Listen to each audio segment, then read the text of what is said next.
तो हम तीन चीजों को देखते हैं, व्हाट, व्हाई एंड वेयर। वो क्या है, क्यों और कहां है। तो the first thing, what is pre marital counselling. प्यारे बच्चों, प्री मैरिटल काउंसलिंग से कदापि यह समझने की गलती न करना कि ये केवल शादी से पूर्व युवाओं की कोई काउंसलिंग है, नहीं। ये ब्रीफ कॉन्सेप्ट है। This counselling is not only to the boy and girl, but the required counselling is for the entire family. जो काउंसलिंग है उस परिवार की जिसमें बहू को आना है, और उस परिवार की जिसने उस लड़के या लड़की का परवरिश करनी है, जो कि भविष्य में दूसरे परिवार को दिशा दशा देगा और पालन पोषण करना। तो ये काउंसलिंग एक बड़ी कॉन्सेप्ट है। पर क्योंकि जो माध्यम है वो छात्र सबसे ज्यादा है, क्योंकि आपने ही अगली पीढ़ी का प्रतिनिधित्व करना है। दूसरी चीज जो है कि why this counselling is required, इसके बारे में जितना अच्छे से न्यायमूर्ति ध्यानी साहब ने बता दिया, मैं समझता हूं उस पर कुछ और कहने की जरूरत नहीं है। वो अपने आप में एक आधार है। काउंसलिंग कहां है, इस पे एक चर्चा होनी बहुत जरूरी है।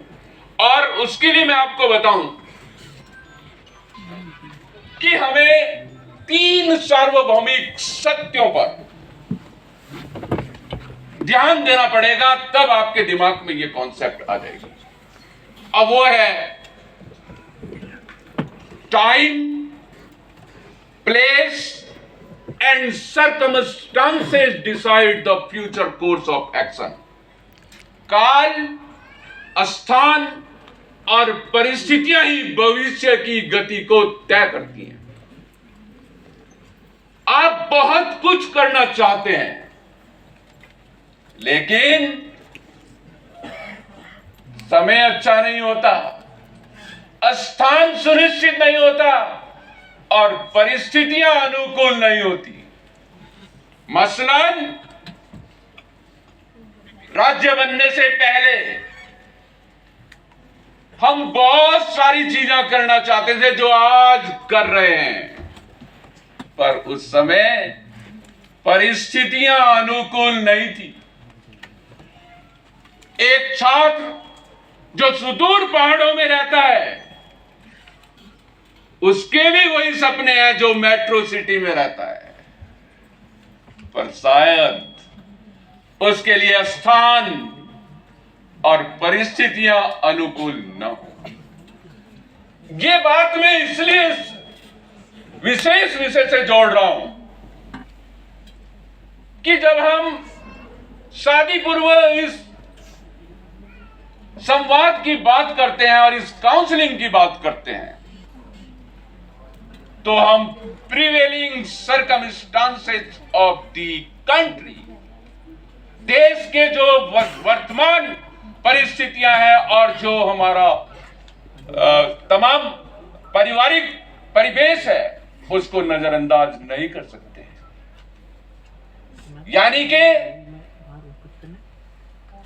एक विशेष परिवर्तन आया समाज में। और मेरा मानना है, प्रोफेसर डंगवाल मैम का भी ध्यान चाहूंगा, मेरा मानना है कि जो परिवार की काउंसलिंग है, ये एक विवाह की तैयारी है। आप बच्चों इसको इस रूप में लीजिए। विवाह से पहले जो सारी तैयारियां की जाती है ना, आप ब्यूटी पार्लर बुक करते हो महीने भर के लिए, शादी करने का तमाम चीजों की तैयारियां करते हो, तो ये भी एक तैयारियों का पार्ट है, समझ लो। चरक संहिता को रेफर करें और एंशिएंट लिटरेचर, तो वहां पे विभिन्न तैयारियों की बात चरक ने कही गई है। यहां तक कि जब आप सोचें फैमिली वे में जाने के लिए, अपना परिवार बढ़ाने की सोचें, तो पति पत्नी को किस तरीके से तैयार होना चाहिए उसकी भी बात की गई है। तो ये तैयारी जो है क्या आज अभी शुरू हुई? नहीं। एक बड़ा पक्ष जो अक्सर छूट जाता है हमसे, और मैं हर मंच पे इस बात को कहता हूं कि हमारे जो बुजुर्गों का आचरण है, उन्होंने प्यार प्यार से संक्षेप में परिवार में रहते रहते ही हमें ये ट्रेनिंग दी थी। जरा ध्यान कीजिए और उदाहरण, और जो मेरे सामने बुजुर्ग बैठे हुए हैं उनको वो बातें याद आ जाएंगी। मैम, होता क्या था परिवार में कि अगर कोई लड़की ढंग से खाना नहीं बना रही, कहना नहीं मान रही, तो मां दादी क्या कहती थी? ये ससुराल में जो है ना, सास की बहुत डांट खाएगी, ये रह नहीं सकती।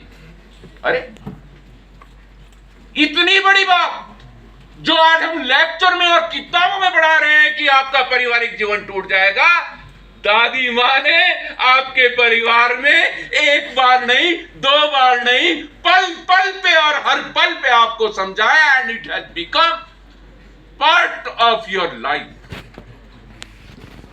अगर कोई लड़का महिलाओं का सम्मान नहीं करता था, बहन को तंग करता था, तो क्या कहते थे उसे? तू बहू नहीं रख पाएगा, ये बहू नहीं रख पाएगा। ये क्या थी? यही तो वो शिक्षा थी। This was the pre marital counselling. अगर आज अमेरिका किताब लिख करके अब लिख रहा है, तो आपके ग्रंथों में, आपके संस्कारों में ये चीजें पहले से विद्यमान हैं। लेकिन एक बात आपको बता दूं, जो ये संस्कार होते हैं, ये किसी को जरूरी नहीं कि किताब, ये एकेडमिक क्वालिफिकेशन नहीं है। ध्यान कीजिए, it is something which you learn spontaneously. आपको किसी ने भाषा सिखाई, स्वयं सीखे। आपको किसी ने प्रणाम करना सिखाया, स्वयं सीखे।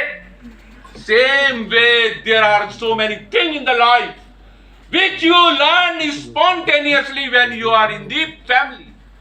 तो आपकी प्री मैरिटल काउंसलिंग की जिम्मेदारी, आज हमारे जो वृद्ध लोग बैठे हैं, जिनके लिए सम्मान हुआ कि 20-20 साल से उनका शादी जीवन अच्छा चल रहा है, उनके साथ साथ आने वाली पीढ़ी की इस रूप में भी है कि आप परिवार में इस तरह का वातावरण भी तैयार करें, ताकि कोर्ट तक जाने की तो नौबत आएगी नहीं ना।